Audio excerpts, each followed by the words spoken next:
Good day, Engineer Jason Favela. Good day, classmates. Today, I will be reporting manage communications and implement risk response. So firstly, this is Ken Torres Magampok, your reporter.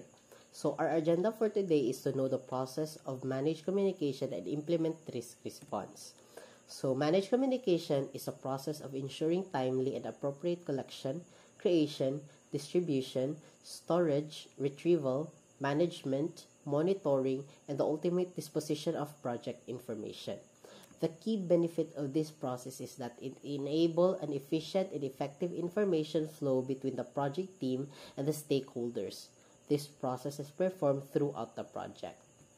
So, for figure 4.8, manage communication inputs and outputs.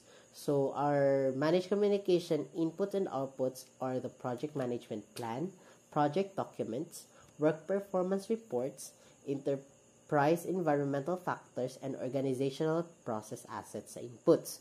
Whilst atong outputs with the project communication, project management plan updates, project document updates, and the organizational process updates. So, for our plan components project management, first is the resource management plan, second with the communications management plan, and the third would be the stakeholder engagement plan. So the resource management plan is the process of planning, scheduling, and creating resources or activities for a group of overseeing a project.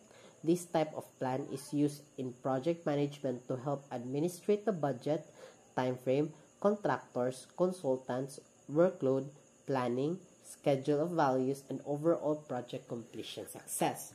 So, the example for our resource management plan is, ang gikuha is ang sa HR. Kay mura siya ang pinakadali kuhaan og example.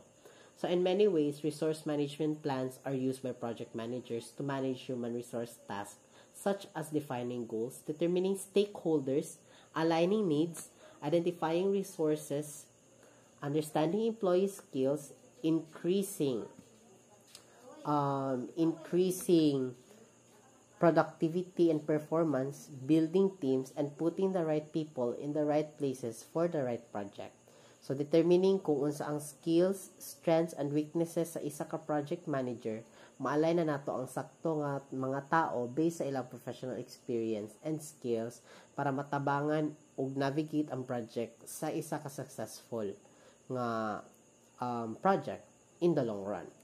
So, the communication management plan helps streamline communication through the most efficient and effective channels for project teams and stakeholders. So, for the communication plan, actually it's not in the PIM book, but as I've researched, this is very helpful for us for an effective communication. So, pinakauna is identify nato ato ang what, which is the communication requirement.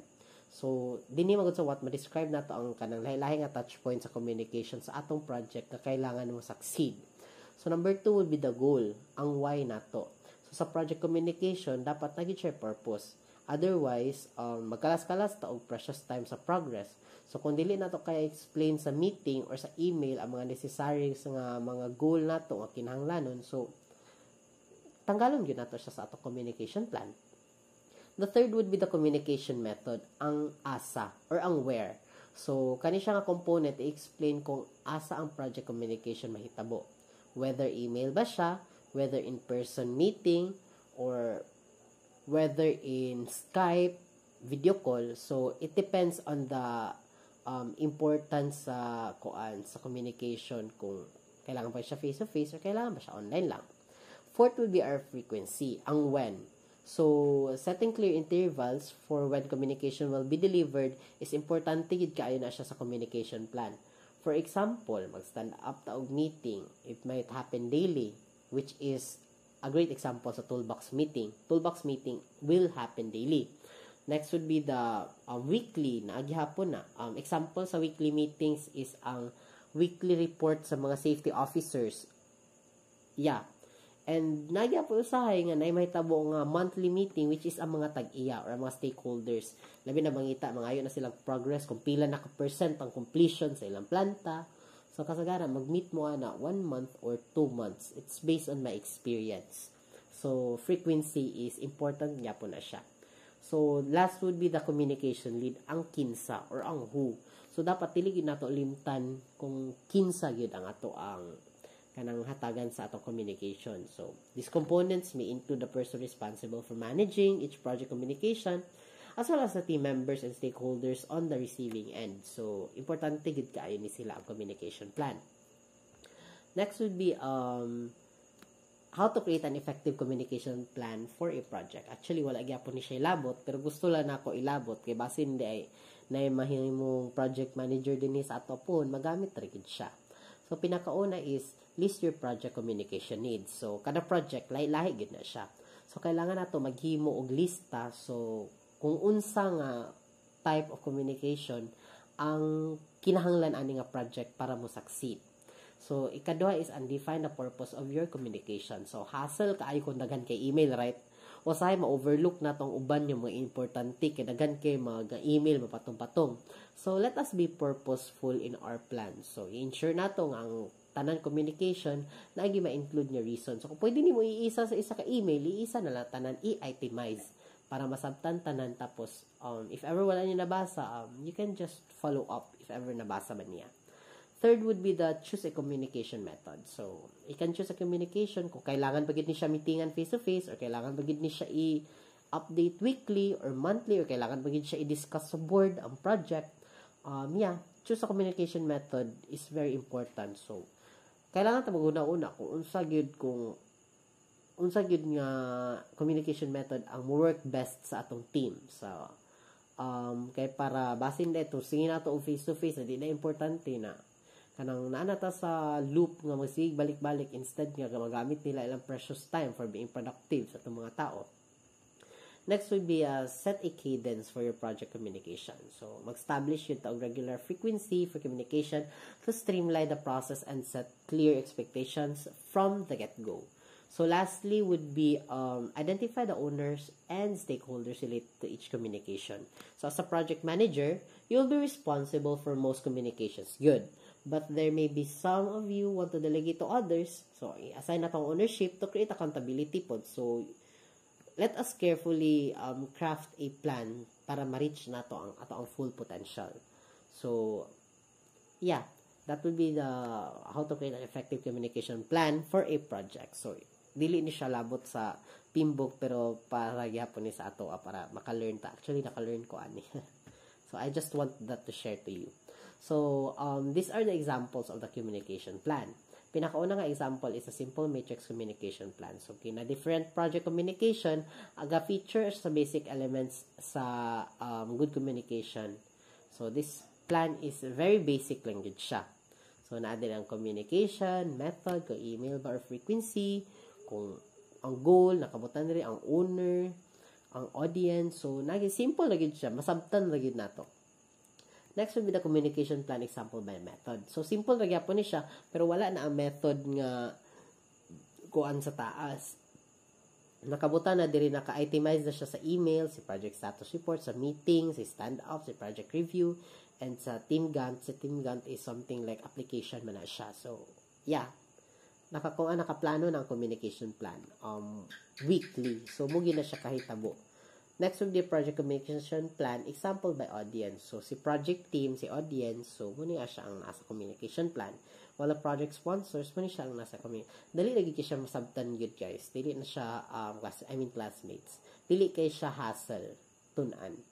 So, the stakeholder engagement plan. So, part yapon siya sa atong tulungan na discuss kaganina nako.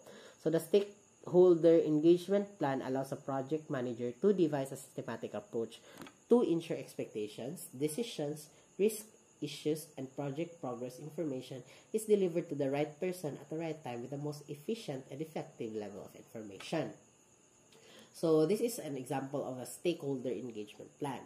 So, mura ni siya, makita rin mo ang task and the output, the identify stakeholders, assessment, plan communication, and engage stakeholders. Makita rin na siya ang masabtan. So, as what Mills say, so communicating with the customer is different from how we may communicate with the project team. who may be more interested in what they need to do to successfully complete the project. So, the stakeholder engagement plan allows the project manager to devise a systematic approach to ensure expectations, decisions, risk, issues, and project progress information is delivered to the right person at the right time with the most efficient and effective level of information. So, importante gyud kaayo gihapon siya.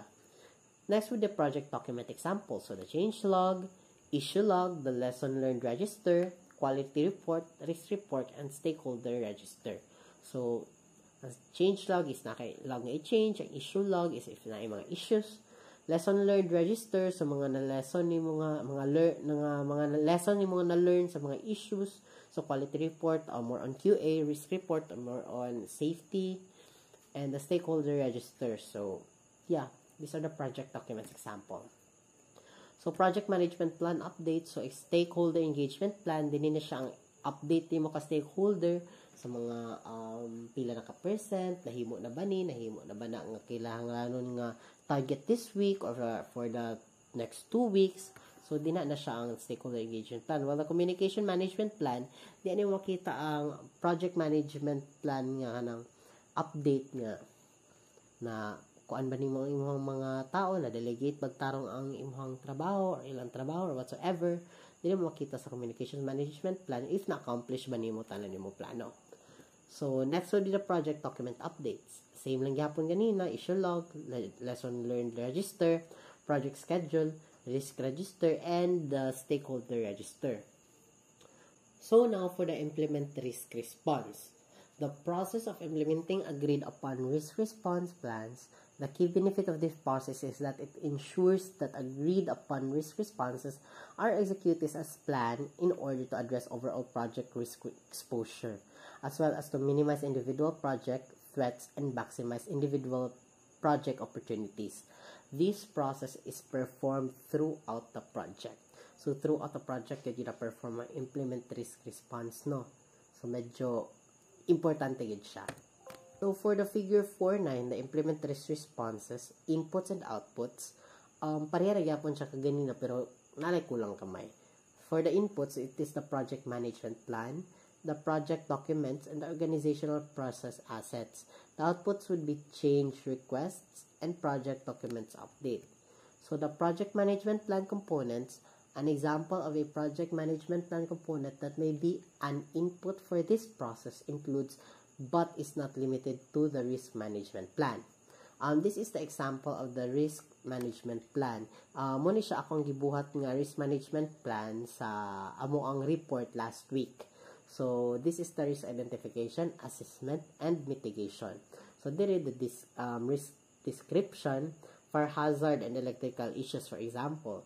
So, the description would be ignoring zoning laws and building codes can lead to unapproved office renovation that pose fire hazards, structural problems, exposure to toxic materials and electrical wiring issues, violating regulations can result in fines or the project not being approved by the city. So, aside from that, masunugan gyud mo gyud na siya. So, the probability is very high. The second is the impact, which is very high again. When it might occur, it might be during or after renovation, and the mitigation plan para dili masunog. So, kitsa may responsible ani si safety officer and si fire departments and emergency response personnel. So, sa mitigation plan mo, dahil niya siya na itabo, install and maintain fire detection system, so on and so forth. Pwede na gini siya mabalikan o basa, guys. Kaya taas-taas gid kayo siyang example. So, next will be the project documents example. So, lesson learned register, risk register, and the risk report. So, lesson learned register, muna siya ang mga register sa yung mga na-learn yung lesson sa mga nangahitabo kay incident. So, risk register, so mga register nga risk, and risk reports. So, project documents updates would be the issue log, lessons learned register again, project team assignments, risk register, and the risk report. So, what is the key takeaway for the risk management? So, risk management plan helps a business gyud nga ma-determine kung unsa nga mga risk ang kailangan i-reduce. Like likelihood nga mo occur sila to provide a means of better decision making in order to avoid future risk. So, the importance of risk management in business cannot be understated. So, dili gid siya kailangan basta-bastahon ang risk management. So, mag-ensure siya nga ang risk yun ma-manage properly. Ang goal yun is to reduce the impact of ang negative risk and to increase the impact of opportunities nga dili makagasto og samot si kanang project manager. So, the risk management plan provides a tool for reporting risk to senior management as well as the project sponsor and the team. So, importante gid kaayo ang risk management plan. Business opportunities are like buses. There's always another one coming. So, if ever mag-project management ta, magsunod-sunod yun ang opportunities. Pareha kay isa ka project manager or owner ba to, si Sir Pros. Pagkahuman sa iyang project dito sa Cebu, napod siya lain sa Batangas. Napoy coming pa yun sa Candelaria. So, it's very inspiring nga tanan yun opportunities. Mura gid siya bus. Magsunod-sunod yun na. Pero kung wala man galing bus, mag-taxi. Kung wala man galing taxi, mag-bao-bao. Kung walay bao-bao, hala pagbaklay padulong sa opportunity because life is a one-time offer. Use it well and make it count. So, yeah, life is full of opportunities. So, let's grab the opportunities when trust na. Opportunities knocks once. But we can just find another way good para daghan yung opportunities. So, thank you very much, classmates, for listening. Again, this is Kent Lawrence Magampok. I hope daghan kaayo tag natunan ato ka ako daghan ko kung natunan.